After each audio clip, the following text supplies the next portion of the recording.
no. I wish I had a coaster to protect my tabletop. Thank God! A coaster! Today, I'm going to show you how to make a coaster out of your t-shirt yarn. Go back to our first video to learn how to make this. Let's get started. So, since this channel is mostly pretty much exclusively using t-shirt yarn like this, which we showed you how to make in the first video on this channel, and that's what we're going to use today. It washes pretty well, it's stretchy, it's going to be pretty thick so it'll protect your surfaces, and you're using all your textile waste. I'd suggest using a thick needle. These are 12mm, but you can use anywhere from a 10 to 12mm needle. So you have your yarn, you have your knitting needles. You'll need this, which is like a little darning needle, and they come in plastic, they come in metal. They're pretty cheap, easy to find. And then some sort of tape measure or ruler will be helpful as you go through your project. Alright. We'll get started with a cast on.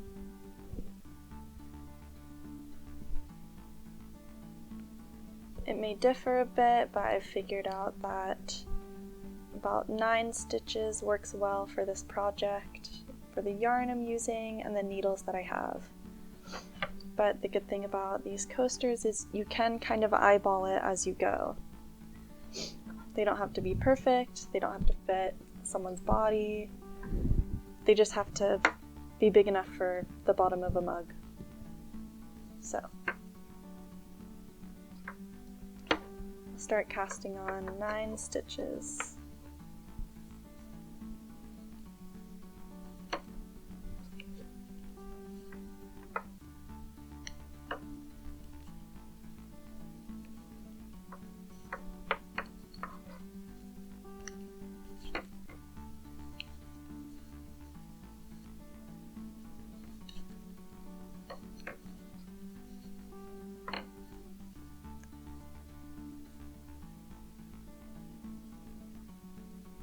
That's 6, I'll do 3 more.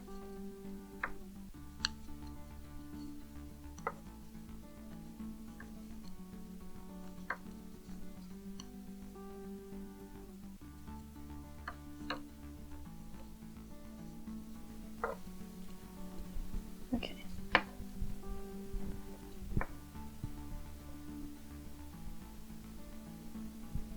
Okay. So in this project we're going to do a type of stitch pattern called a stockinette stitch, but because we want this to lay flat and stockinette stitch tends to kind of curl up at the edges, at the corners, we're going to knit a few rows of just knit stitch at the top and a few rows of just knit stitch at the bottom. Then you'll see a pattern that emerges in the main center part of the project that will keep all the sides flat. So the first 3 rows we're going to just knit across.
Okay.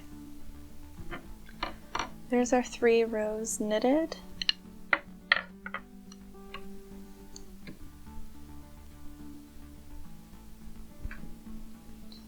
Now, stockinette stitch, like I mentioned, it alternates the rows, doing knitting across and then purling across.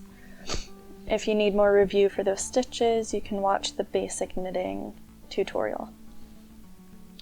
So when you do that across a whole piece like this, like I said, the edges will curl up. So what we're going to do at the beginning and at the end of the rows is we're going to knit a couple stitches whenever we purl across, just to kind of keep the sides laying flat.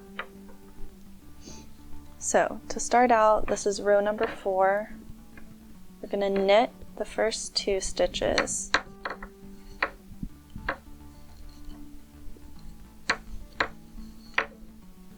Now we're going to bring the yarn to the back, or to the front, I mean. So it was in the back for knitting. Now we're going to purl, so we're going to bring it to the front.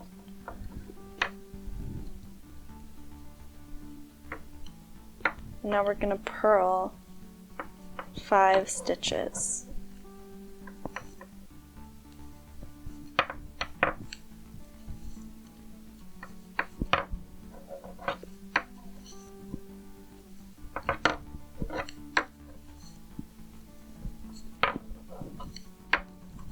Alright, now we're at the last 2 stitches, which we're going to knit again. So we'll bring the yarn back to the back of the work and knit these last 2.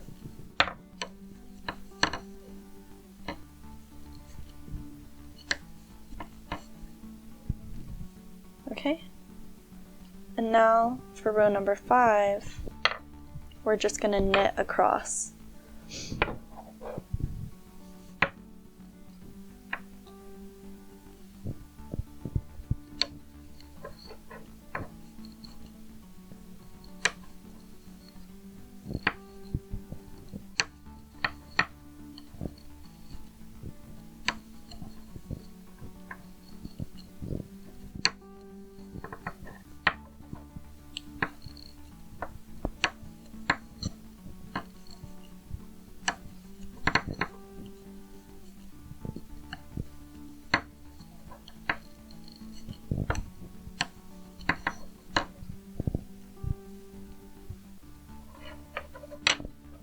Okay,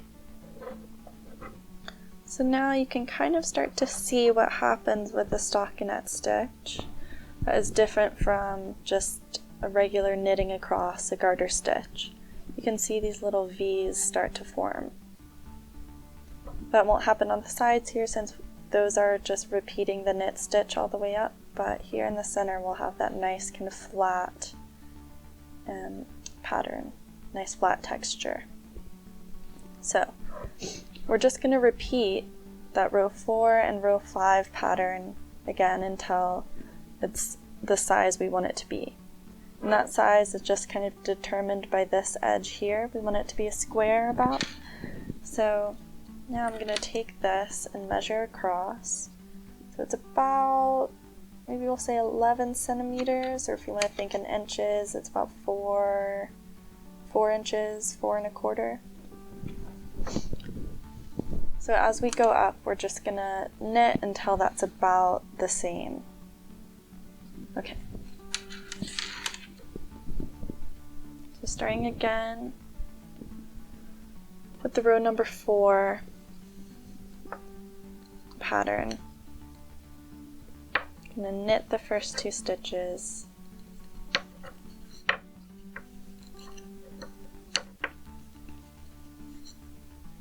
Bring the yarn to the front and purl across 5 stitches.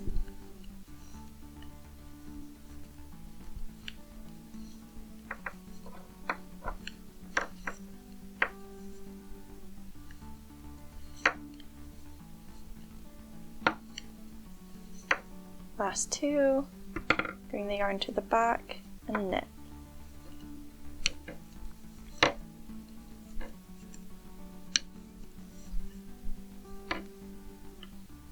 Okay, back to the knit row.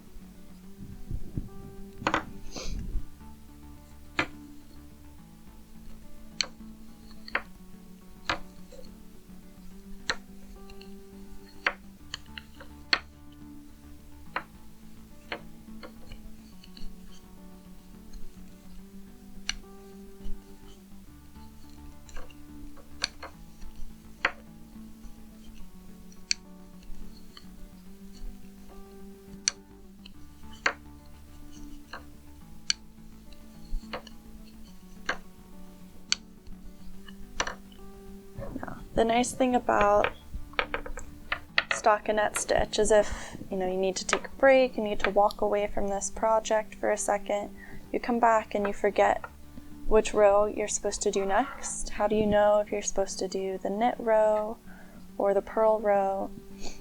Whenever you look at your work, you can tell the sides how they look different. So here's all the V's that I talked about.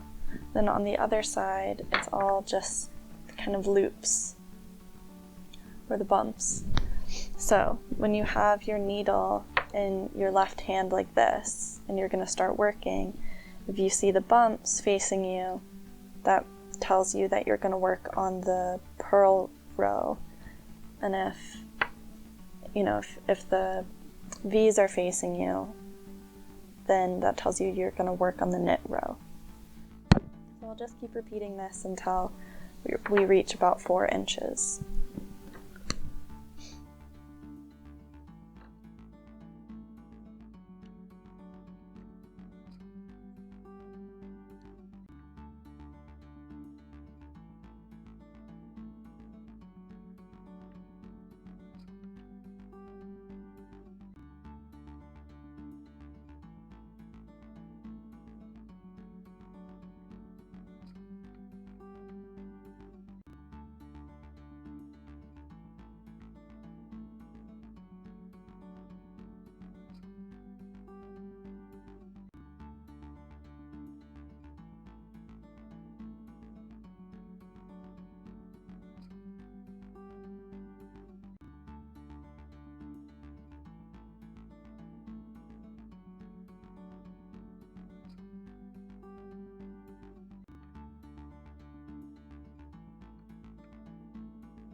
So just checking here.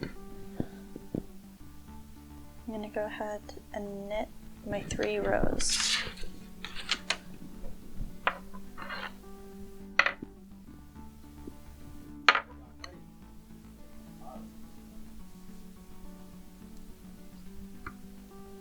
So I'll knit 3 rows.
Okay. When we have those rows done, we're going to cast off.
So now that you've cast it off, you have these two tails.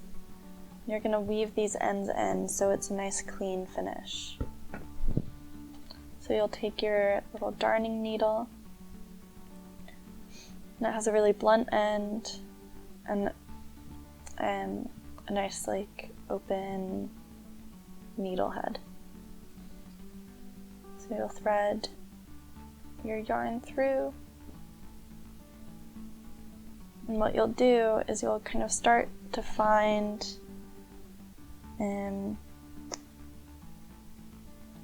like a thread to follow through all the loops of your knitting, and you'll just loop it through and kind of follow that thread, almost like doubling it up. So we all start here.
And there's your coaster.